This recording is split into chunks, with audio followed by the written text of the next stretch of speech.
একটা সুন্দর পড়ন্ত সকালের দৃশ্য তুলে ধরেছি। সকালবেলার সূর্যের আলো যখন এই উত্তাল পানির বুকে ছড়িয়ে পড়ে, ঠিক তখনই এক অন্যরকম সৌন্দর্যের জন্ম নেয়।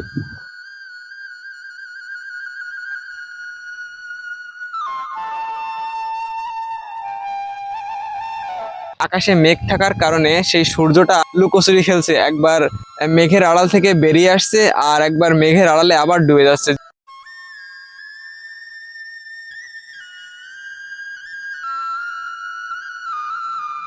তো এটা হচ্ছে একটি বাঙড়, এবং এই বাঙড়ের এটা হচ্ছে একটি পিছন সাইড, আর এপাশে মাঠঘাট আছে।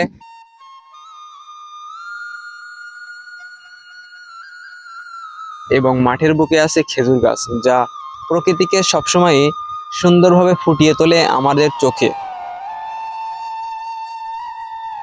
এবং আমরা যেটা দেখছি যে একটি কুঁড়েঘর, আর কুঁড়েঘরটি বানানো হয়েছে টিন দিয়ে।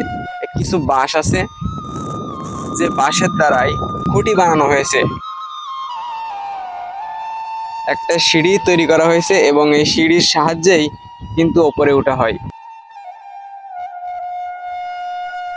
তো আপনাদেরকে দেখানোর স্বার্থে আমি এই মাচার উপরে উঠেছি, আর এটা সাধারণত তৈরি করা হয় গ্রাম অঞ্চলে এবং যশোর জেলার ভিতরে, এবং খুলনা আরো বিভিন্ন কয়েকটা জেলা আছে যে জেলাগুলোতে এইভাবে মাচা তৈরি করা হয়, রাতের বেলা থাকার জন্যই তৈরি করে থাকে।